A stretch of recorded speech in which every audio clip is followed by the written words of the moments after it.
John Lee Dumas JLD. Welcome to Succession Stories. I'm super excited to talk to you. Laurie, I am fired up to be here. We're going to talk about you. We're going to talk about your entrepreneurial journey, and we're going to talk about legacy. My first question to you, JLD, let's talk about your entrepreneurial journey. What motivated you to become an entrepreneur? I love freedom. I spent most of my life not really what I would consider in a free world of my own making, meaning, I went to high school, went to college on an Army scholarship. I was in the military, and then I was in, law school, corporate finance. I always kind of felt like I was in these, defined boxes that I'd put myself in. But I had to wake up every morning. I had a boss. I had somebody tell me what to do. I was always somebody else's mission. And guess what? A lot of that is fine because I learned a lot, built some good habits, some good discipline, especially in the military. But at 32 years old, I was kind of like, enough of following somebody else's orders, enough of executing upon somebody else's mission. It's time to set off on my own mission. And I don't really know what that is or what that looks like, but the unknown is pretty exciting to me. So let's go. Okay. You were deployed in Iraq and Kuwait, is that correct? That is correct. Yeah, I heard an episode on your show, Entrepreneurs on Fire, which is a great show, and people should listen to it if they haven't yet. And where you said, I think, so correct me if I'm wrong, that it wasn't something you talk about often, but something that in your past from the deployment where you had lost a few of the platoon members during the time you were there. Tell me a little bit about that. What impact did that have on you as you became a veteranpreneur?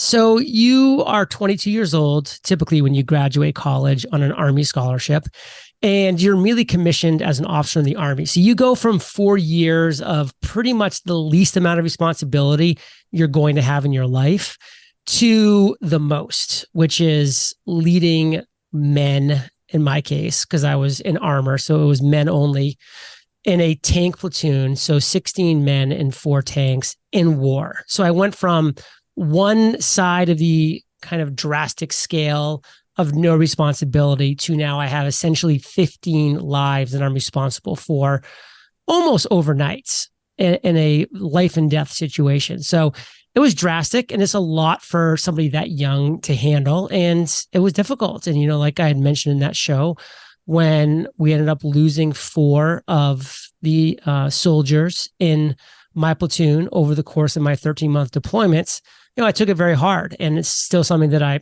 think about fairly often and, keep to the forefront of my mind, because in my opinion, it's a way of honoring their sacrifice and what, they gave, to what it was that we were doing.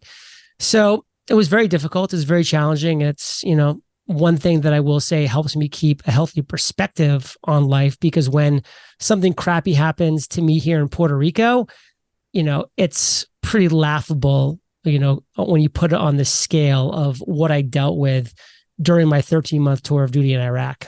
Yeah, and the word freedom that you used earlier really has a different connotation when we're talking about those privileges, for sure. So thank you for sharing that. You've built a successful business, and you've spoken with thousands of founders on your podcast. So it's fair to say that you know a little bit about entrepreneurship and entrepreneurs. When it comes to creating a business that leaves a legacy, what themes stand out to you? So I say the biggest theme that I've always kind of hung my hat on really stems from a quote that I read about 3 months before I launched my podcast, which was by Albert Einstein. And that quote is, "Try not to become a person of success, but rather a person of value." And that quote really kind of shook me and threw me for a loop, because for 32 years of my life, I've been trying to become a person of success. Like, I thought that was what you were supposed to do in the world. But when I looked back on it, I was like, well, yeah, maybe I was chasing success. But number one, I wasn't really, finding success. And number two, I wasn't providing really any value in the world specifically. I mean, I was doing some things. I wasn't harming society, but I wasn't necessarily focused on helping society, adding value to other people's lives. And that quote, that theme kind of shifted my entire mindset and said, what kind of legacy or what do I want to be putting out into the world? What do I want to be known or remembered for? And when I asked those questions, obviously it was nothing that I had already done in my life. So I shifted going forward and said, well, what's something that I could do that would be giving value to people in an area that, number one, that I enjoy, number two, that's, I think I'm capable of doing or becoming good and potentially great in. And when I really sat down and thought about it, that's when I said, well, what's adding value in my life right now? And I thought of podcasting, because podcasts were free. They were on demand, and they were on the topics that I wanted to listen to. I could pick and choose. And I said, well, what if I could do that for other people? What if I could create a show that was free, that was on demand, and that was on topics that were helping them and adding value to their lives? And that helped me come up with the concept of Entrepreneurs on Fire. And I've stuck to that theme going forward of how can I continue to add value in this world, whether it's, creating my free course on podcasting to help other people launch their show, whether it be, the books and the journals that I've created, or the other courses that I've done, or the places that I've spoken at. So that's, kind of what led me to Entrepreneurs on Fire, was thinking around that thought, around that quote. I love it. I want to talk about business owner succession. What are important success factors for an owner to exit their business without regrets? It's a good question, because I have interviewed over 4,000 successful entrepreneurs. And for the first 2,000 episodes, I always ask the question, what is your worst entrepreneurial moment? And so often, Laurie, the worst entrepreneurial moment of these successful entrepreneurs was the day they sold their business, which is shocking to a lot of people that haven't done that, because they're like, well, wait a second, isn't that the dream, to launch a business, to grow it to a meaningful level, and then to exit, and then to go sip margaritas, in Puerto Rico on the beach and essentially do nothing every day?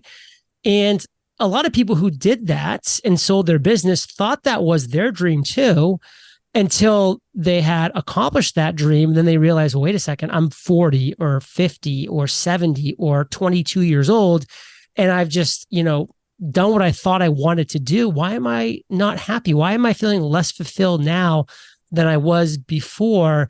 Why is all this money that I now have in my bank account not making me happy? And a lot of them realize they're no longer relevant in this world. They're no longer adding value in this world. And they loved that part of their business, whether they knew it consciously or subconsciously. That was a big part of what they did. And so many of them, went back and then did another passion project that, of course, became successful on some level, that brought them to me and my show, which, was able to help a lot of my listeners with their lessons learned. And I know a lot of those conversations really helped a lot of my listeners say, okay, maybe the goal is not selling the business. Maybe it is, and that does happen for some people, especially when they have an idea of what they want next. But that's not it. That's not the finish line. That could just be another step in the process. So just understand that that's a step in your journey, but it's not the end all be all. So I think that's an important thing for individuals to say, that when you're ready to sell or to walk away or to hand over your business, what's next for you? And is that thing exciting for you? Because you might be shocked at waking up the next morning and saying, wow, why is there a big, empty, gaping hole in my soul right now that I never thought would exist after I sold my business? When it comes to your business legacy, how do you want your company to be remembered 10, 20, 30 years from now? That's one reason I love the platform of podcasting, is because right now, as you and I are speaking, somebody somewhere in this world is listening to episode 274 of Entrepreneurs on Fire, an episode that I produced in 2013, over 10 years ago. Right now, crazy, right? Every moment, crazy. somebody's listening to that podcast, and they're getting value from that, because a lot of the value that my show brings is evergreen, is just real core principles that will last for all time. Some of the stuff, of course, is timely. Some of the stuff is evergreen, will always be valuable. And that's what I really love about my podcast and the platform of podcasting in general, is that I will be leaving behind over 4,000 now, but potentially when I'm done, tens of thousands of interviews and conversations that are free, that are out there for people to consume, to help them get over their obstacles, their challenges, to maybe give them an aha moment or an idea that they otherwise may not have had, that's going to allow them to go do something cool in the world that they might not otherwise have done. And like, I love that thought, that legacy. So for me, even when I stop, the content, the bank of value, which is Entrepreneurs on Fire, lives on.